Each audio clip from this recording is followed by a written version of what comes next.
Bismillah, Assalamualaikum warahmatullahi wabarakatuh.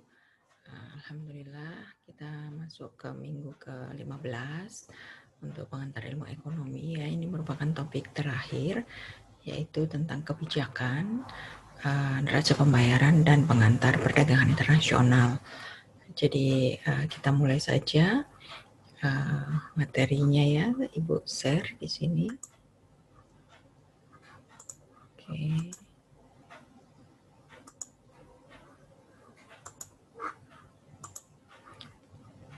Jadi kebijakan itu nanti akan kita kenal adalah kebijakan moneter dan fiskal, ya. Terus kemudian ada kebijakan penawaran. Tujuannya untuk apa ini? Kita tahu ya di awal bahwa dalam perekonomian itu menghadapi kondisi-kondisi yang berjalan tidak pada keseimbangan perekonomian ya. Jadi ada masalah seperti pengangguran, inflasi yang terjadi pada kondisi keseimbangan perekonomian itu tidak menggunakan sumber daya secara penuh atau full employment. Pasti akan ada sumber daya yang menganggur dan itu berarti ada pengangguran. Atau perekonomian yang berlanjut dengan pertumbuhan ekonomi sangat tinggi yang menyebabkan overheating sehingga terjadi inflasi. Nah, hal-hal yang seperti itu bisa menyebabkan kondisi pendapatan nasional sebuah wilayah itu dari waktu ke waktu tidak mengalami pertumbuhan atau bisa saja mengalami stagnasi ya. Jadi kalau pendapatan nasional tidak tumbuh, dia biasanya mengalami kondisi stagnasi atau resesi seperti situasi pandemi tahun 2020 ini ya. Di berbagai negara pertumbuhan ekonominya negatif gitu ya. Nah, itulah pentingnya kenapa dalam perekonomian itu policy itu diambil atau kebijakan ya. Jadi tujuannya itu adalah untuk menstabilkan kegiatan ekonomi, untuk mencapai tingkat penggunaan tenaga kerja penuh tanpa inflasi, menghindari masalah inflasi dan menciptakan pertumbuhan ekonomi yang teguh ya. Jadi kalau sebelum tahun 2020 biasanya pertumbuhan ekonomi kita itu 5,2% per tahun ya. Misalnya di setiap bulan Agustus itu Presiden Republik Indonesia pada tanggal 16 Agustus di depan anggota MPR DPR itu akan menyampaikan rencana anggaran pendapatan nasional ya APBR APBN yang di dalamnya pasti akan termuat proyeksi target pertumbuhan ekonomi yang diinginkan untuk tahun yang akan datang. Nah, kalau target pertumbuhan ekonominya tidak tercapai, nah ini berarti terjadi pelambatan perekonomian ya. Nah, terus di satu sisi sebagai masyarakat perekonomian global kita juga harus melihat bagaimana posisi neraca pembayaran dan pertukaran kurs valuta asing ya.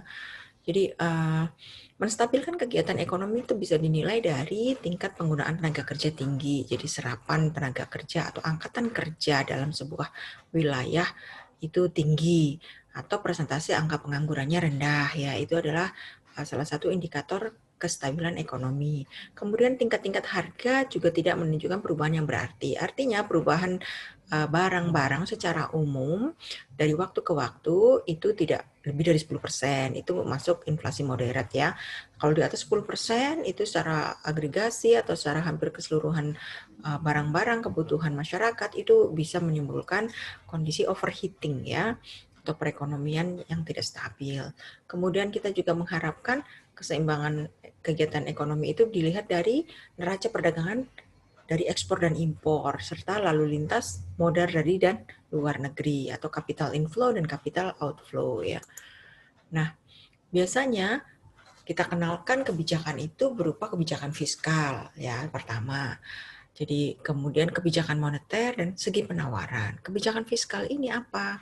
Ini merupakan langkah-langkah pemerintah. Jadi kalau fiskal itu punya pemerintah untuk menyelesaikan persoalan dalam perekonomian ya. Jadi pemerintah melakukan serangkaian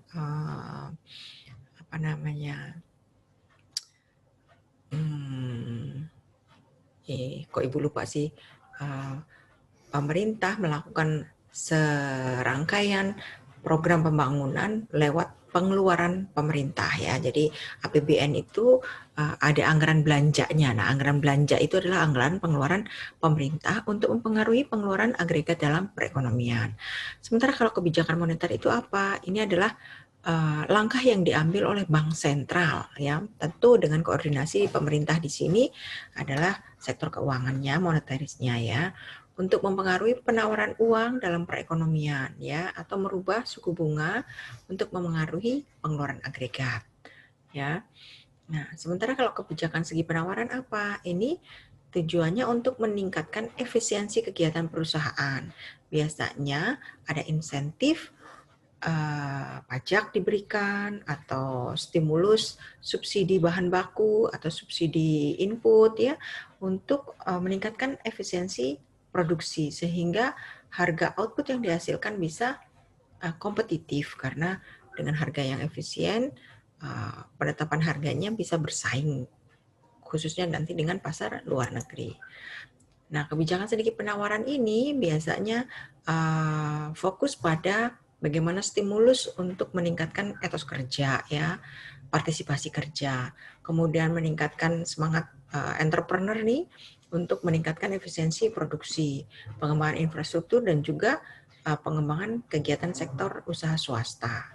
Nah, biasanya ada insentif berupa programnya berupa insentif pajak untuk perusahaan ataupun untuk rumah tangga. Rumah tangga ini berarti kita wajib pajak pribadi ya.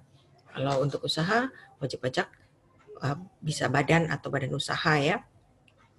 Kemudian di sini bisa dilakukan dengan pemberian insentif oleh pemerintah ya bagi perusahaan-perusahaan yang melakukan inovasi atau menggunakan teknologi canggih. Misalnya sebagai ilustrasi untuk perusahaan yang mengembangkan energi terbarukan untuk menghasilkan biofuel atau biodiesel atau biogas itu biasanya 5 tahun pertama dibebaskan dari pajak pendapatan misalnya, jadi dapat stimulus pajak.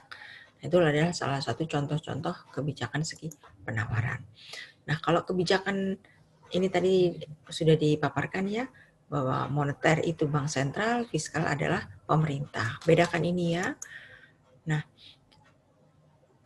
ini adalah lintasan tadi kebijakan itu tujuannya adalah mengatasi persoalan pokok ekonomi ya, di dalamnya biasanya masalah ekonomi itu adalah pengangguran, inflasi, pertumbuhan ekonomi yang rendah. Kemudian juga menjamin agar faktor produksi digunakan secara efisien serta memperbaiki distribusi pendapatan. Jadi memperkecil gap antara yang pendapatannya tinggi dengan pendapatannya rendah atau yang masuk kriteria keluarga prasejahtera atau miskin gitu ya. Jadi itu termasuk tujuan dari kebijakan. Kebijakan moneter ini biasanya dikenal berupa satu moneter kuantitatif ya. Kuantitatif itu merupakan langkah bank sentral untuk mempengaruhi jumlah penawaran uang dan suku bunga. Nah, ini misalnya kondisi saat deflasi maka penawaran uang ditambah. Bagaimana caranya? Dengan menurunkan suku bunga. Jadi kalau menurunkan suku bunga berarti memberikan insentif kepada para investor untuk melakukan aktivitas pinjaman produktif untuk pengembangan usahanya. Jadi kalau ada uang yang mengalir dari sektor perbankan ke perekonomian itu namanya kebijakan sisi penawaran ya. Nah, pada saat deflasi. Nah, kalau saat inflasi ini di mana uang berlebih ya, di pemegang uang lebih banyak daripada jumlah barang. Nah, itu bagaimana caranya supaya uang beredar di masyarakat itu bisa masuk ke lembaga perbankan. Itu biasanya dengan menaikkan tingkat suku bunga gitu ya. Jadi ada efek transmisi yang terjadi ya. Nah, selain kuantitatif ada kebijakan moneter kualitatif. Nah, ini biasanya dilakukan berupa kebijakan bank sentral terhadap bank-bank umum, misalnya terhadap pengawalan pinjaman secara terpilih. Jadi misalnya untuk sektor produktif, primer, bidang pertanian, pertanian dalam arti luas, perikanan, perkebunan, peternakan itu mendapatkan program-program pinjaman dana lunak, misalnya ya ada kredit usaha rakyat dan lain sebagainya. Atau pembujukan moral, jadi supaya bank itu sehat, jadi tidak menghadapi persoalan ketidakmampuan bayar bank terhadap pemegang dana-dana masyarakat, itu biasanya bank akan diberikan kewajiban kualitatif berupa penetapan dana cadangan. Misalnya dari 20% seperti yang saya ilustrasikan di awal, atau 30%. Nah, itu salah satunya untuk menguatkan kondisi kemampu bayaran perbankan terhadap kebijakan pihak ketiga. Ya. Nah, kalau pada saat kondisi pengangguran, bagaimana kebijakan moneternya? Karena menganggur berarti butuh dibukanya sektor-sektor produktif baru. Maka upayanya adalah menambah penawaran uang, menurunkan suku bunga, dan membuka keran kredit-kredit sektor tertentu, misalnya tadi sektor primer pertanian dalam arti luas ya. Atau membuka kebijakan segi penawaran dengan mendorong investasi, menambah infrastruktur atau efisiensi administrasi dan subsidi. Sementara pada saat inflasi ini tadi menaikkan suku bunga, membatasi kredit ya. Sementara dari sisi penawaran, mengurangi biaya produksi dan menstabilkan harga, mengurangi pajak impor, dan menggalakkan penambahan produksi. Nah, fiskal ini, ingat ya, fiskal itu punya pemerintah. Jadi belanjanya pemerintah atau government expenditure. Pengeluaran perintah biasanya simbolnya G ya. Itu biasanya digunakan untuk aktivitas belanja pembangunan dan belanja pegawai ya. Nah, ini nih struktur APBN maupun APBD di provinsi di Indonesia itu rata-rata masih besar struktur belanja pegawainya. Bahkan ada yang di atas 60%. Anda bayangkan bagaimana struktur belanja pembangunan yang kurang dari 50% itu untuk menstimulasi laju pertumbuhan ekonomi wilayah. Jadi biasanya makanya infrastrukturnya tidak tersentuh karena alokasi belanjanya banyak tersedot untuk belanja pegawai. Jadi ini hal-hal yang menjadi problematika kita ya. Makanya reformasi birokrasi menjadi salah satu terobosan untuk mengefisienkan belanja pegawai ya. Termasuk di dalamnya adalah belanja-belanja perjalanan ini ya, mungkin studi banding dan lain-lain itu termasuk yang kontraproduktif gitu. Nah, kemudian ini contoh bekerjanya kebijakan pemerintah. Jadi selain belanja, kebijakan berikutnya pemerintah itu adalah untuk mendapatkan penerimaan pemerintah. Biasanya dari mana pemerintahnya? Dari pajak. Ini contoh kebijakan fiskal peningkatan pajak sebesar 20% terhadap kondisi pendapatan nasional, konsumsi, dan masyarakat. Jadi Anda lihat untuk perekonomian tidak ada pungutan pajak, maka jumlah konsumsi dan savingnya itu adalah jumlah pendapatan nasional. Tetapi begitu penetapan pajak oleh pemerintah, maka alokasi belanja yang siap dikonsumsi itu adalah pendapatan nasional dikurangi pajaknya. Jadi Y ini pendapatan nasional, ini Y pendapatan yang siap dibelanjakan atau Y disposable. Jadi Y disposable ini adalah pendapatan setelah dikurangi pajak. Jadi Anda lihat di sini kalau perekonomian tanpa pajak, Y sama dengan YD. Tapi pada perekonomian dengan pajak, maka besarnya YD itu adalah Y min pajak. Ya, jadi Anda lihat di sini. Misalnya, pada saat pendapatan nasional 240 dan T pajak itu sebesar 20%, maka T dipungut sebesar 48. 20% dari 24. Pada saat T-nya 20% 48 ini, maka pendapatan yang siap dibelanjakan adalah pendapatan 240 dikurangi pajak 48. Sehingga di sini kita dapatkan pendapatan disposable atau YD 192. Nah, 192 inilah yang digunakan untuk alokasi konsumsi dan tabungan. Nah, besarnya ini nanti akan tergantung pada besarnya slope kemiringan konsumsi atau kecenderungan mengkonsumsi. Ini secara dalam nanti akan kita ulas di perekonomian, di ekonomi makro di semester 2 ya. Tapi ini untuk ilustrasi saja bahwa pajak menyebabkan pendapatan disposable menurun ya. Ini gambarnya, jadi tidak terlihat ya. Sebentar. Jadi Anda bisa lihat di sini C, ini C sebelum pajak, ini C setelah pajak. Jadi slope-nya berbeda ya. Nanti gambarnya mungkin diwarnain berbeda ya. Oke, nah. Jadi ini perekonomian dengan pajak. Anda lihat kebijakan pemerintah berupa pajak itu menyebabkan konjungtur atau kondisi siklus perekonomian sebuah wilayah itu lebih landai. Jadi pada saat terjadi inflasi dia tidak setajam kondisi ekstrim tanpa pajak. Tapi pada saat depresi ataupun resesi pun tidak akan setajam jatuhnya pada saat tanpa pajak. Itulah peran kebijakan fiskal untuk stabilitas perekonomian, ya. Kemudian ini kenapa tidak mau berjalan?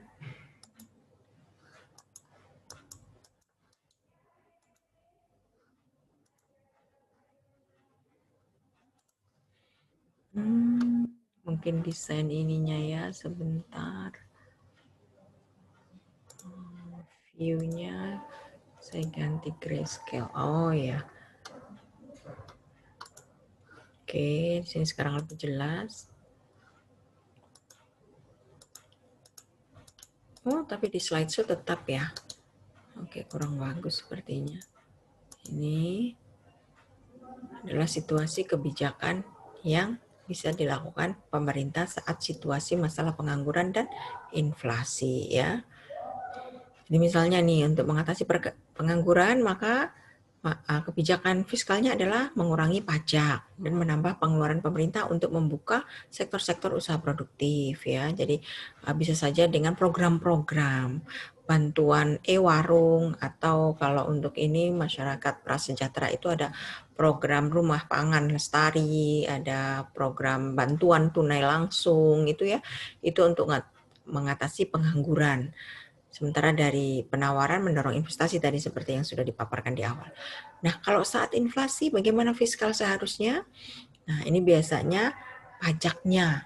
Nah, jadi ada pajak-pajak barang konsumtif ya, apalagi pajak pertambahan nilai ya, itu ditinggikan, dinaikkan untuk mengurangi uang beredar ya. Nah, ini contohnya antara lain mengurangi pengeluaran pemerintah juga bisa dilakukan. Biasanya di semester pertama pemerintah itu akan meminta departemen-departemen itu belanja pembangunan atau belanja pegawainya, belanja rutinnya itu hal-hal yang dianggap tidak prioritas itu dipangkas. Itu salah satu upaya mengatasi inflasi, ya. Pajak ini sendiri dikenalkan ada pajak langsung dan tidak langsung, ya. Jadi kalau langsung itu seperti kita wajib pajak pribadi punya nomor pokok wajib pajak, maka setiap tahun kita diwajibkan melaporkan bagaimana pendapatan kita, berapa besarnya pendapatan tahunan kita, dan berapa pajak terhutang yang harus dibayar. Itu namanya pajak langsung.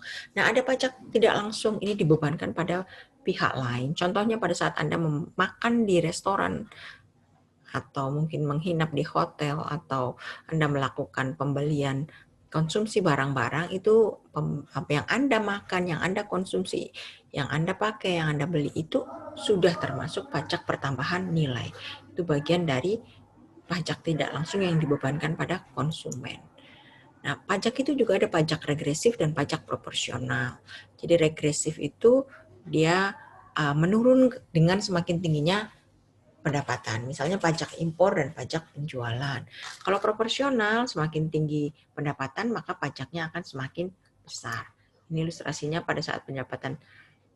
Kalau pajak progresif, kalau cuma dipungutnya tetap, ya pendapatan 1 juta pajak 2%.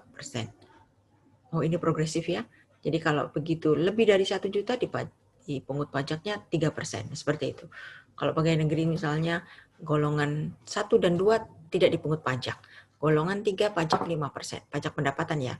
Begitu masuk golongan 4 pajaknya 15%. Itu salah satu implementasi jenis pajak progresif. Ini jenis pajak negara, PPH pajak penghasilan, PPN pajak pertambahan nilai, PPNBM pajak pertambahan nilai barang mewah. Jadi kalau Anda mungkin mendengar ada mobil mewah atau penggunaan device yang mewah ya, itu kena pajak pertambahan nilai barang mewah, perhiasan dan lain sebagainya. Kemudian ada pajak daerah nih, ini yang mungut daerah, pajak kendaraan bermotor, pajak bumi bangunan ya, itu adalah yang penarikannya lingkup daerah ya. Nah, kemudian ini neraca pembayaran, apa harus disimpan dulu ya, bisa ya. Kemarin sudah saya lingkup pada waktu di sistem perekonomian dan keuangan ya, bahwa untuk aktivitas pembayaran dari dan ke luar negeri itu ada beberapa terminologi khusus ya, seperti inkasso, transfer ya, clearing dan lain sebagainya. Nah, ini kondisi melihat modal masuk dan modal keluar dari dan luar negeri ya, yang masuk dalam perekonomian ya. Jadi neraca pembayaran ini adalah neraca pembukuan yang menunjukkan nilai dari jenis berbagai transaksi yang dilakukan suatu negara ke negara lain dalam satu tahun ya. Biasanya dibedakan isinya transaksi berjalan atau current account, mencatat ekspor impor, ini sering disebut sebagai transaksi perdagangan ya. Kemudian dan mencatat ekspor impor barang jasa atau perdagangan nyata. Jadi ada perdagangan nyata dan tidak nyata ya. Jadi nyata itu maksudnya barang itu sendiri, kalau yang tidak nyata itu include-nya, logistik, aktivitas perjalanan, pengangkutan dan sebagainya ya. Nah, neraca perdagangan itu adalah selisih dari nilai impor dan ekspor. Kalau dia selisih positif disebut surplus, kalau selisihnya negatif disebut defisit ya. Nah, yang kedua, jadi neraca pembayaran itu isinya neraca perdagangan, tadi ekspor impor, dua, lalu lintas modal atau capital account, capital inflow dan capital outflow. Ini di dalamnya adalah aliran modal pemerintah, contoh banyak pinjaman luar negeri untuk pembangunan infrastruktur, tol, mungkin kereta listrik dan lain sebagainya ya. Atau aliran modal swasta, bisa investasi langsung, portofolio maupun amortisasi. Jadi di pasar bursa itu dihitung ya kalau untuk investasi surat-surat berharga. Investasi bisa investasi langsung yang digunakan untuk pengembangan perusahaan dan investasi portofolio, jadi pembelian saham-saham di negara lain ya. Nah, kemudian ada istilah amortisasi, ini adalah pembelian kembali saham-saham atau kekayaan lain yang di masa lalu telah dijual kepada penduduk negara lain. Nah, itu amortisasi. Biasanya kondisi ketidakseimbangan neraca pembayaran itu terjadi karena ada permintaan dalam negeri yang menyebabkan terjadinya pengangguran, turun ya, kemudian modal dari dalam negeri mengalir keluar, ada capital outflow ya, apalagi kalau yang black capital outflow ya, misalnya ada koruptor dana negara yang kemudian pindah ke luar negeri, merelokasi semua asetnya ke luar negeri, itu adalah bagian dari capital outflow ya. Kemudian kita lihat juga kurs mata uang rupiah dibanding dengan mata uang asing, bagaimana nilainya gitu ya. Nah, oke. Ini pembayaran yang dilakukan meliputi penerimaan ekspor, aliran masuk penanaman modal asing, dan hingga aliran keluar modal jangka pendek ya. Jadi neraca ini ringkas, dan yang tadi neraca perdagangan dan neraca keseluruhan. Kalau kondisi neraca pembayaran negara kita dengan negara lain positif, lebih tinggi capital inflow, berarti surplus. Kalau ternyata lebih besar outflow, berarti kita situasinya defisit gitu ya. Nah, kemudian untuk pengantar perdagangan internasional, ini tadi saya sudah paparkan bahwa dalam perekonomian global kita ini adalah bagian dari semua unsur perdagangan internasional atau perdagangan global ya. Jadi ada beberapa sisi positif dengan berdagang, diantaranya yaitu bahwa konsumen, masyarakat bisa memperoleh barang yang tidak bisa dikonsumsi. Maksudnya bisa mengkonsumsi barang yang tidak bisa diproduksi di negaranya. Ya, dia tinggal ada permintaan impor gitu. Nah, kemudian kita juga bisa memungkinkan mengimpor teknologi yang lebih modern dari negara lain. Selain itu, kita bisa memperluas pasar ekspor, ya, pasar dalam negeri maupun luar negeri. Kemudian akan ada spesialisasi di mana pada kondisi sebuah wilayah atau negara mampu menghasilkan produksi yang memiliki keunggulan komparatif dibandingkan dengan produksi di negara lain ya, sehingga secara kompetitif atau komparatif cost-nya punya kita lebih efisien, sehingga memungkinkan kita mendapatkan keuntungan dari spesialisasi dengan aktivitas perdagangan. Itu ya. Nah, dalam aktivitas perdagangan internasional kita menggunakan kurs tukar ya, atau sering disebut sebagai valuta asing, sering disebut sebagai falas. Ini merupakan jenis-jenis mata uang yang digunakan di negara lain. Nah, mata uang falas ini nilainya ditentukan oleh mekanisme pasar dengan kurs pertukaran mengambang. Dulu tahun 81, sebelum tahun 1981, Indonesia sempat menetapkan kurs tetap ya, tapi seiring dengan berbagai regulasi perdagangan global, setiap negara diwajibkan untuk mengambil kebijakan mekanisme pasar ya, kecuali negara-negara yang sifatnya sentralistik seperti negara komunis itu masih memungkinkan penetapan kurs tetap. Nah, ini adalah hal-hal yang mempengaruhi perubahan kurs pertukaran. Jadi perubahan selera masyarakat. Jadi masyarakat yang seleranya cenderung mengkonsumsi produk impor itu bisa menyebabkan nilai kurs rupiahnya melemah ya. Atau tingginya nilai impor dalam struktur neraca perdagangan dan perdagangan sebuah negara itu juga akan menunjukkan lemahnya nilai kurs tukar. Kemudian yang kedua adalah perubahan harga barang ekspor. Itu juga berpengaruh terhadap nilai falas. Inflasi, kemudian ada perubahan tingkat bunga dan tingkat pengembalian investasi. Termasuk di dalamnya adalah perkembangan ekonomi. Itu berpengaruh terhadap nilai tukar. Seperti saat ini Anda mungkin bisa perhatikan berapa nilai tukar rupiah terhadap dolar Amerika. Kita 5 tahun terakhir itu mengalami pelemahan yang sangat besar ya, dari sekitar 9.000 sampai 14.000 ring peningkatan harga tukar dolar terhadap rupiah. Jadi rupiah dibayarkan melemah. Jadi artinya untuk menukarkan $1 kita membutuhkan nilai rupiah lebih banyak. Itu artinya nilai rupiah itu divaluasi atau dinilai lebih rendah dari mata uang dolar ya. Jadi semakin kuat mata uang dolar, maka kita membayar dengan rupiah yang semakin besar. Jadi kalau kita membayar rupiah semakin kecil, berarti nilai mata uang rupiah kita menguat dibanding falas lain. Misalnya dulu tahun 2010 saya menukarkan 1 yen Jepang itu dengan 100 rupiah. Nah saat ini untuk 1 yen saya perlu 130 rupiah. Jadi itu salah satu situasi dalam 10 tahun terakhir bagaimana melemahnya nilai tukar rupiah terhadap mata uang lain. Ini mekanisme penetapan kursnya ya, pada kondisi kurs berubah bebas atau mengambang ya. Jadi misalnya ini rupiah, ini dolar. Jadi Q0 ini adalah permintaan dolar. Pada saat keseimbangan 1 US dollar itu dinilai seharga 2.000 rupiah. Ya.